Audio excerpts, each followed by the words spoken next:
Բարև ձեզ սիրելի բարեկամներ, ես ուզում եմ ձեզ այսօր ներկայացնել արվեստաբան թատերագետ պրոֆեսոր Հենրիկ Հովհաննիսյանի գիրքը, ահա այս գիրքը։ Վերնագիրն է գեղարվեստական ձևերի բովանդակությունը։ Երբ ես նրան հանդիպեցի Ակադեմիայի Բաքում, նա ինձ այդ գիրքը նվիրեց, ես միանգամից շուռ տվեցի հակառակ կողմը, ահա այս կողմը,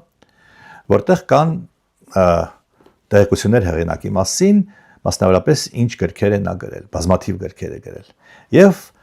ուշադրություն դարձրեցի տարեթվի վրա, ծնվել է 1936 թվականին։ Հետևաբար մյուս տարի Հենրիկ Հովհաննիսյանը կդառնա 90 տարեկան։ Բայց դա որևէ նշանակություն չունի, որովհետև նա ամեն օր գնում է աշխատանքի արվեստի ինստիտուտ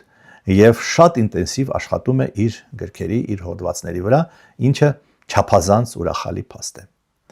Եվ այս գրքում զետեղված են տարբեր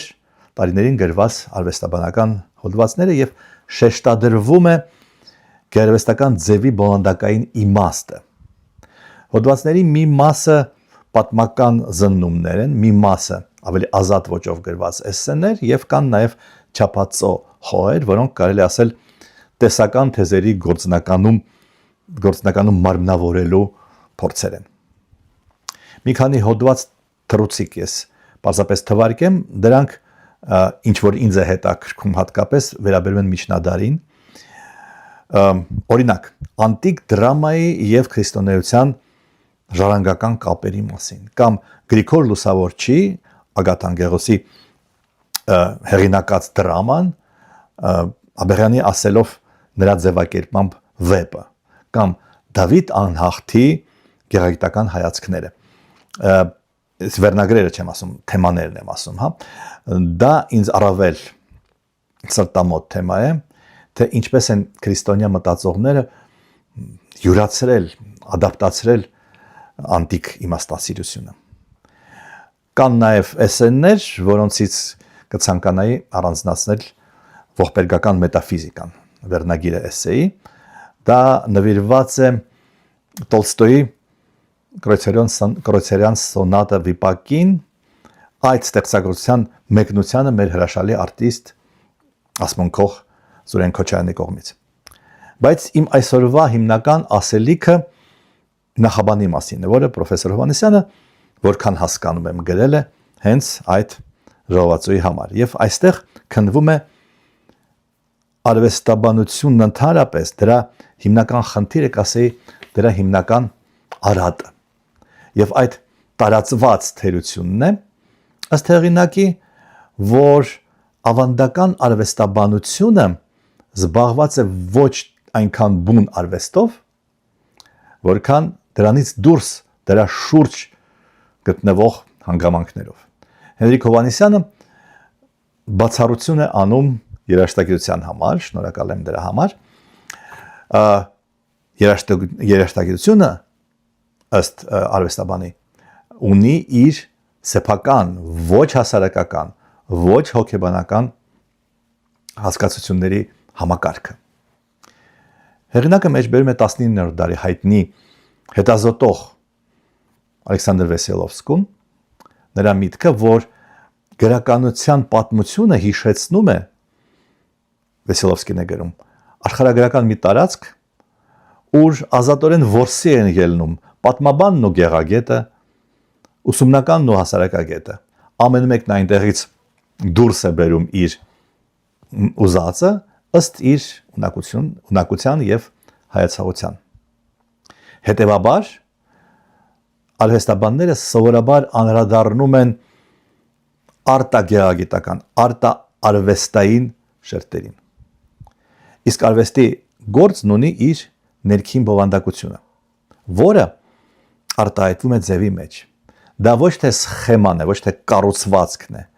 այլ հենց ձևաբանությունն է, ձևաստեղծման մեջ է արտահայտվում։ Ֆարմավանիա, ինչպես գրում էր ռուս երաժշտագետ Ասաֆյևը, կամ Ստրոմ, ինչպես գրում էր նրա գերմանացի գործընկեր Էրնստ Կուրտը։ Ես դարձյալ անցա ինձ ծանոթ ձևակերպումներին, ինձ ծանոթ եզրաբանությանը, բայց դուք կարծում եմ հասկանում եք, թե ինչի մասին է խոսքը։ Ձևը ըստ այդմ կապակցությունն է, հա, կապակցվածությունն է, կարգն է, կոսմոսն է։ Եթե դա չենք ընկալում, ապա չենք կարող հասկանալ բովանդակությունը։ Թե ինչ է բովանդակությունը, որովհետև պարզ չէ, թե որ բովանդակության մասին է խոսքը։ Փիլիսոփայական, բարոյական, հոգեբանական տարբեր բովանդակություններ կան։ Եվ մեջբերեմ Հենրիկ Հովհաննիսյանի գրքից։ Չխուսափենք ձև բառից, իմանալով, որ չկա անբովանդակ ձև։ Անբովանդակ է միայն անձևը։ Ուրեմն եզրակացնում է պրոֆեսոր Հովհաննիսյանը, ոչ թե ինչ պատճառով է ստեղծվում կամ ինչի մասին է գեղարվեստական գործը, այլ ինչ է որպես ինքնին էություն։ Հիմքում Կանտի էսթետիկական դատողության քննությունն է, այսինքն առարկայի անշահ հայեցում, նպատակահարմարությունը որպես նպատակ, հետաքրքրություն նպատակի հանդեպ, նույնն է ձևի հանդեպ։ Այս առաջաբանում անդրադարձ կա նաև մեր ոչ հեռավոր անցյալին, երբ բոլշևիկյան գաղափարախոսները փոխարինում էին էսթետիկայի լեզուն սոցիոլոգիայի լեզվով, եւ դա արվում էր բազիսի, եւ վերնախավի արտացոլման տեսության շնորհիվ, որը նպաստեց նրան, որ արվեստը դիտվում էր որպես գաղափարական ճակատ։ Բայց մյուս ծայրահեղությունը նույնպես հեռու է իրական արվեստաբանությունից։ Այն հիմնված է զուտ զգայական եւ ինքնահաճ ինչ-որ ընկալումների վրա, ազատ դատողությունների վրա։ Այդպիսով ի հայտ է գալիս հասարակագետը եւ քաղքենին, որոնք իրար արհամարում են, իրար մասին վատ բաներ են ասում, բայց որոնք ունեն ֆունդամենտալ նմանություն։ Արվեստը ընդունում են դրսից։ Ընդունում են որպես միջոց, ոչ թե նպատակ։ Մինչդեռ բուն արվեստագիտական մոտեցումը ենթադրում է իմաստ, այսինքն զգայական եւ մտավոր ներգործության ձևի արդյունք։ Եվ այստեղ հեղինակը շատ մի գեղեցիկ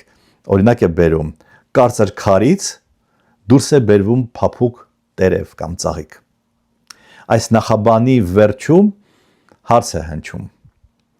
Որն է արվեստի իմաստը։ Պատասխան. որն է արվեստի նպատակը։ Պատասխան. արվեստի նպատակը արվեստն է։ Ինչպես կյանքի նպատակը կյանքն է։ Լավ մնացեք։